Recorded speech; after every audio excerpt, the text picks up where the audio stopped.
Guys, luto ng ating nilaga. So, plating time na. Magaling ko na ito mga dahon.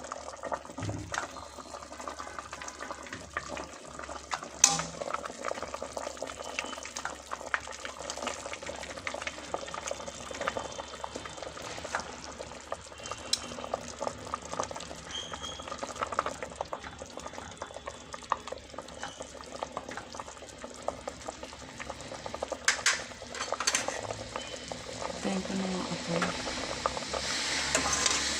So, yung nilaga na to guys. Walang to, compost ribs. Ribs at saka tapas. Good for 1 person lang to. Buto na to. Wala na, hindi nakasama yan.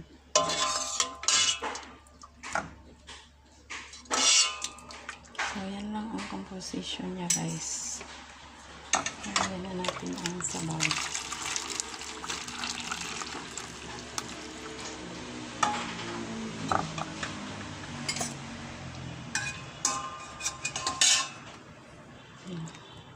Yan, tapos ng ating nilaga. Ayan. Ribs, nilaga. Thank you so much guys for watching.